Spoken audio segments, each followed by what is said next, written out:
Welcome back to Green Disruptors. I'm your host, Megan Kjar, and today we're unpacking the future of energy management with James Muraca, Chief Technology Officer at Enersponse.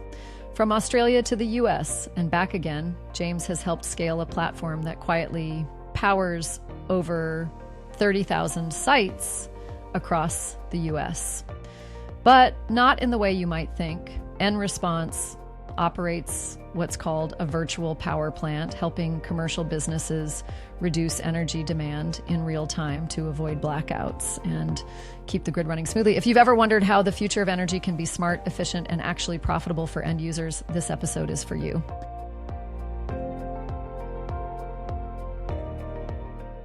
Hello. Welcome to the podcast. James, thanks for joining me today. Tell me where you're joining from.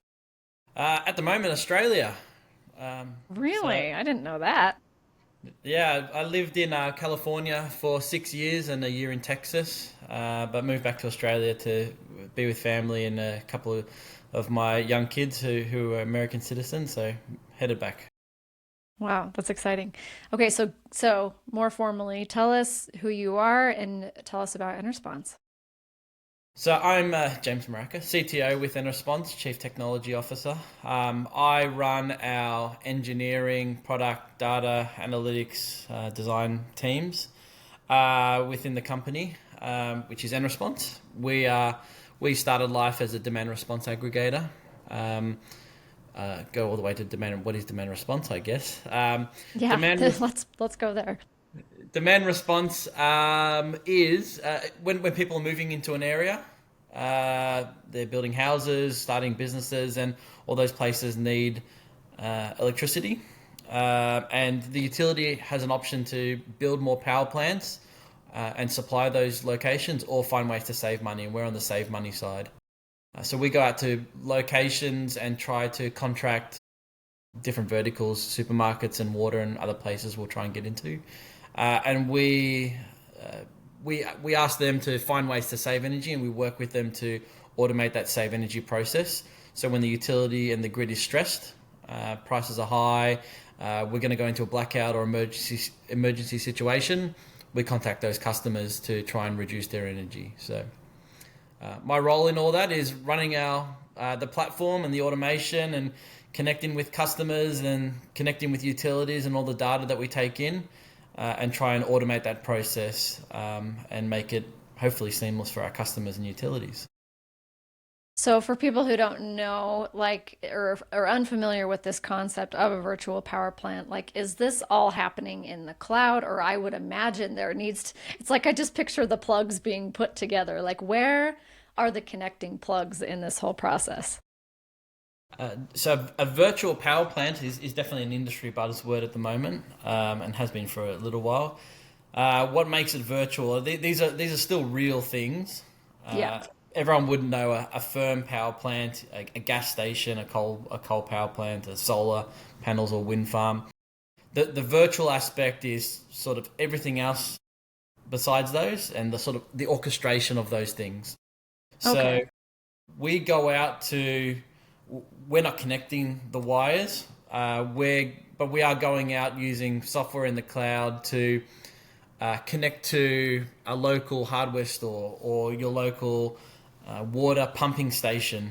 And we connect that through our software to a utility, an electricity company.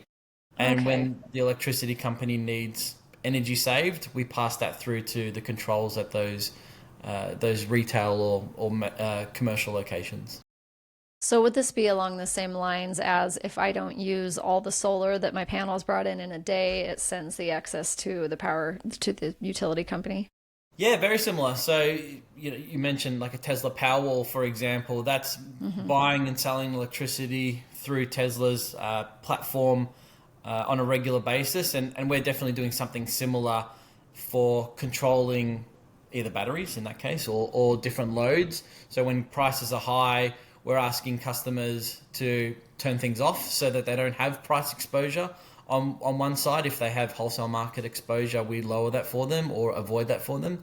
But if the electricity grid has a need to save energy or before it goes into a blackout situation, we go out and in that similar way, buy and sell or turn things on or off reduce load to hopefully avoid those blackout situations. Yeah, I could see why that would be complicated from an orchestration point of view. Like I imagine the conductor and you've got all these different instruments and it's chaos if you don't have um, the right platforms to manage it. So I'm imagining that this kind of service is a really good gateway to serving underserved communities. Is that the case? Yeah, so we started Enersponse with our CEO many years ago for underserved communities in different ways. So where there's definitely a lot of grants for, I guess, underserved as far as socioeconomic or those sorts of reasons, but underserved as far as verticals as well, where typically demand response and energy savings has focused on residential on one side for a mass market direct to consumer type of product, or at the very big end, it's large industrial, large manufacturing places because it's easy to call one facility that has the equivalent load of say 1,000 homes. There's a big chunk in the middle that makes up something like 80% of buildings in US, right? Which is supermarkets and, as I said, makeup stores, hardware stores. A lot of the big name brands at your corner store, we are probably customers of ours. And other buzzwords, right? Internet of Things a few years ago really made it scalable and available to be able to access these locations en masse and be able to, you mentioned orchestration, right? And the hard part that comes with that is knowing to pinpoint one store over another or one area over another. But now with cloud software or internet connected controls at building locations, we can start to pinpoint those locations and help the grid at those different points. Okay, I think I'm getting a much clearer picture now. So how long has Response actually been around? Officially, maybe 10 years or so. About 10 years, 2015, I think it was. I started around 2017, so it was just our CEO, other James, was running things at the time, had a couple of customers, sending emails and maintaining relationships with those customers. And when I was working with him at another organization, I said, "Oh, James, you're doing this the hard way with emails. I can help automate this." So we put our heads together and automated the software and then just continued to build from there. That's interesting. I feel like a lot of the people that I've been talking to lately, there's something special about that 10-year mark. Like you've kind of made all the mistakes at that point and you know what you need to do to drive the business forward more. So where are you at right now in terms of growth and outreach? Still growing. Still, we have something like 30,000 sites under control today. We're across all major utility markets from New York to California and everywhere in between. So still continuing to grow customer base, still continuing to grow automation within our platform, not just for customers, but internal processes as well. So that allows us to, you have 30,000 sites connected. There's a lot of data points that we're connecting every hour of the day for those customer sites. So trying to make sense of all of that has its challenges, but trying to scale those processes to be from a startup to a real company has its growth challenges at times too. I wonder if there's ever a point where you can officially feel like you're a real company. Like, does that change? I was just wondering. I mean, I personally hope not. Because Yeah, it's maybe I healthier if like it does. I like the startup. I like Yeah. the frantic nature and doing everything and it is stressful. I mean, I know this is a podcast and not a visual media, but I don't have hair because of these things. But Hey, we're doing YouTube clips, so people get the message. perfect. But that's the exciting bit. It's what's next and what's the story and what could be and I hope we never lose that. I mean, that's the exciting part for me. Yeah, I totally agree. And, if there's not challenges, then you kind of just become disengaged. You can really tie problem solving into part of your purpose in your work, which I think is very satisfying.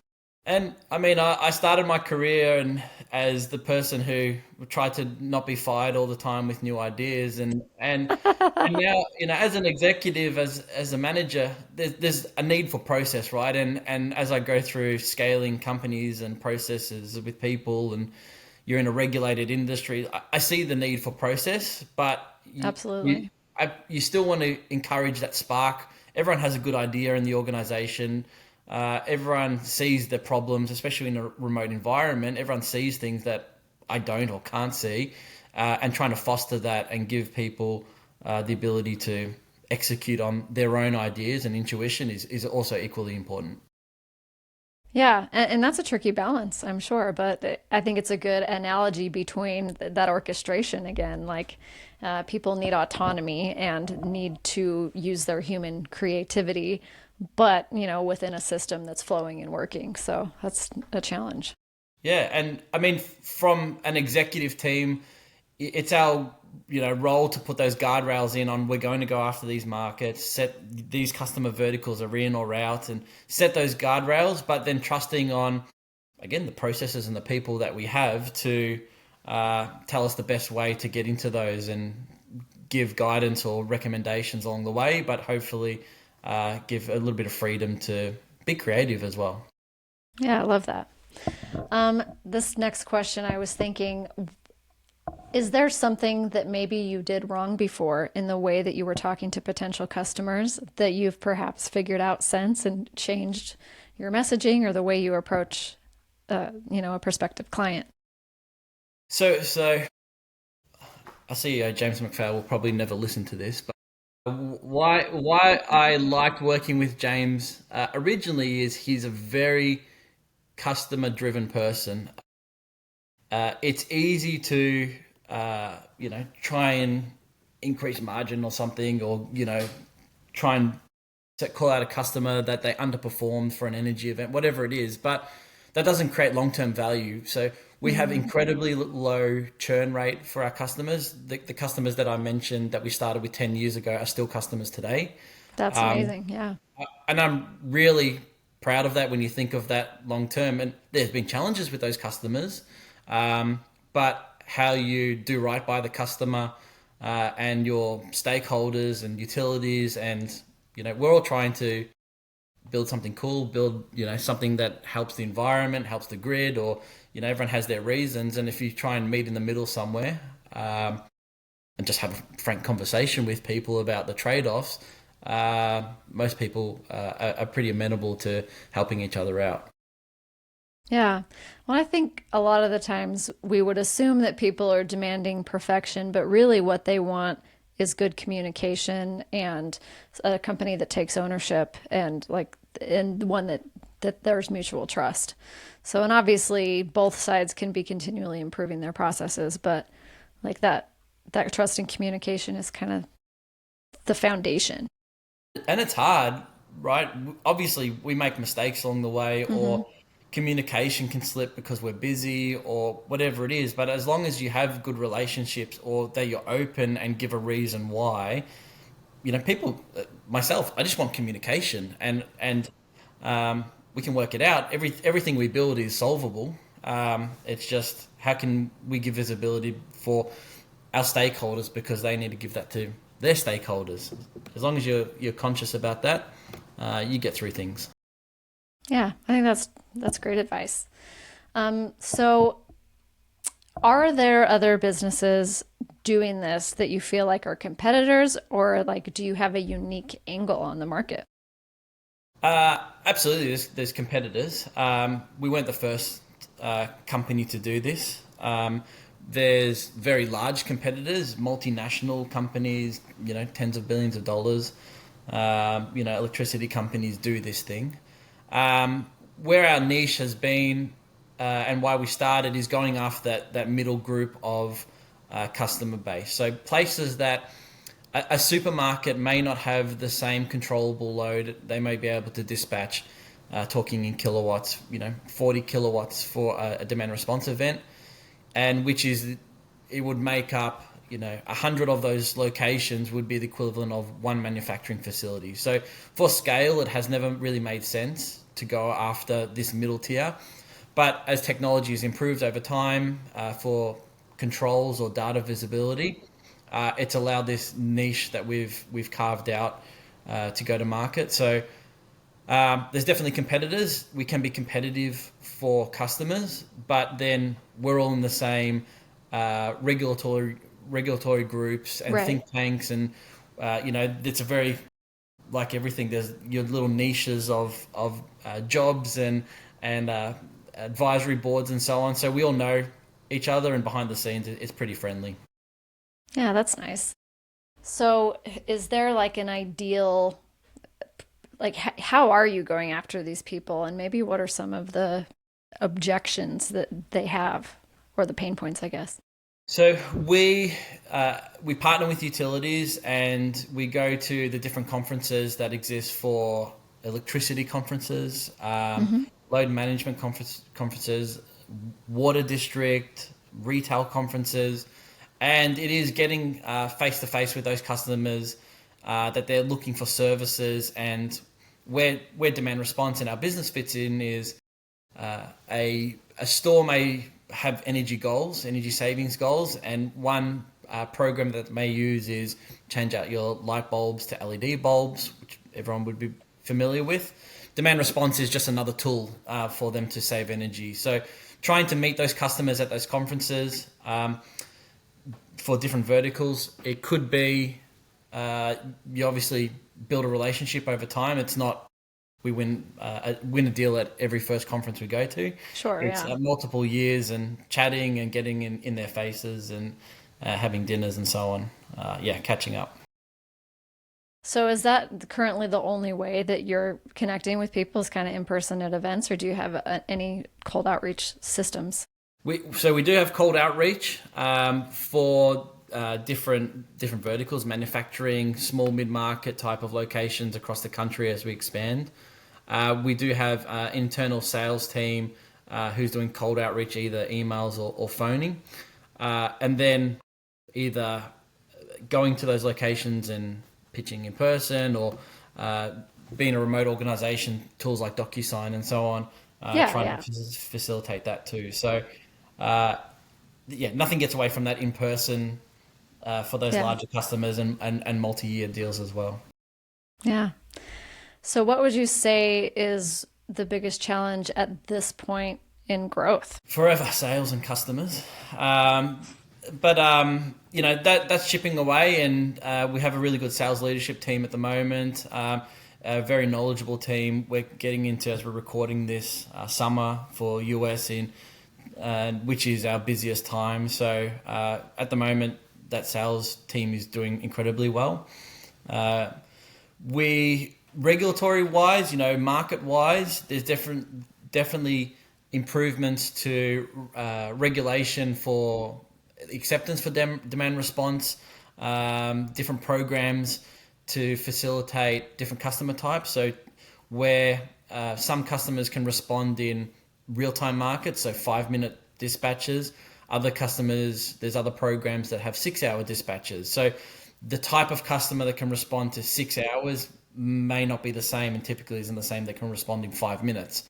So a big scale difference of programs, but also data as well. So there's some, let's say, lobby groups or other initiatives for being able to democratize or allow people to own their kilowatt data, their billing information. So allowing utilities to give access to that data to third parties like us, or to other energy savings type companies. So we can process it, understand, and make recommendations on different tariffs or ways you can save energy.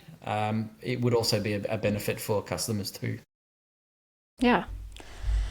Okay. So, I mean, yeah. Sorry, I kind of went blank for a second there. But so I guess, one sec. I'll edit this out. Don't you worry. Is there any other like technology or thing that's unique about you guys that you want to highlight before we kind of wrap up? Our unique technology, we strive for automation across our customer base and utility connections. something like 95% of our customers are automated, which means that we can respond to those real-time events, but we can also get certainty and visibility that when a customer is requested to save energy, that they actually do save the energy. So continuing automation with a view of security or privacy for Fortune 100 customer data is also important. So just continued investment in technology processes is very much where we're headed. Yeah, when I'm sure that the customer appreciates the data. Hopefully, I'm sure it's in a way that's easy for them to understand. I guess I have one last question, and it's how are you able to demonstrate ROI for people? Like, how's that process going? So the utility pays us, and then we pay the customer. And through that process, there's a lot of calculations that happen on. We're sort of like we're bidding into the market. So we say that a customer can save 40 kilowatts on an event or 4,000 kilowatts, 4 megawatts, depending on the customer. We send them an event, they do something, we send them an email, they save energy in their store, they turn off their heating cooling, they adjust their pumping loads, and then we get that data back from the utility to see how much they actually did save versus what we said that they were going to save. Yeah. And the difference between that is how much they get paid. Oh, that's a pretty cool model. Well, it's great. And getting back to ROI, right? It's using the equipment that you have in store already for your heating, cooling, or your SCADA system for pumping and manufacturing facilities. It's using systems that you have in place, and you're not, typically not outlaying anything extra, and you're getting paid to take an action. So we actually pay our customers, which is a fantastic business model. That is a good business model. But again, everyone gets the feel good of, as I said, it's another tool to save energy and hit those CO2 and emissions goals that you have as well. Yeah. So if there's any friction along the sales process, is it more with the utilities and not with the customers? Typically, yes. And not necessarily friction, but just time, right? By the time that you understand what stores and locations can be bid into a market, how much energy they could save, how do we control them, is it the right service account number on the bill that we have to bid in, and then start the bidding process. It can be quick if people are experienced in the process, as far as customers have experience, but it can definitely take a long time by the time you collate all your bills and get things connected to. But long time is in the scale of let's say a long time would be 2 months, 3 months, as opposed to building a power plant to absorb load, which could be, years. Which could take years if you, include raising capital and getting permits and all of that. So exactly. So demand response is a very quick tool to save energy and, absorb some of that stress for the grid. Yeah. So maybe we can end with this. Is there one misconception that people have about this model that you could clear up? Yeah, absolutely. I guess the most common is it's either fatigue or distrust that the utility wants to control my site, or you as an aggregator want to control your site. And getting back to our comments before around customer happiness, and it's meeting the customer and making sure that we will not control a site if you don't want to, or if you opt out, or it's only within the bounds of temperature or refrigeration for food spoilage, or if you can't shut down an assembly line because something's happening, don't do it. So it's meeting the customer at that point to make sure that they're happy, that things are safe and their business operations aren't affected. Okay. Oh, that's a really good one. And I could see as a business owner how you would be wary of that. So sounds like you guys have learned a lot along the way, and you're on a good path to growth, and you just keep riding the crazy ride. Well, thank you, and hopefully, continue growing, and we'll see you on a podcast next year as we've doubled and tripled again. I would love to have an update like that. Sounds great.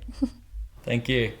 Okay, thanks, James. That wraps up this episode of Green Disruptors. Huge thanks to James Muraca and the team at Enersponse for sharing how smart automation, cloud software, and great customer relationships can reshape how we use and manage energy.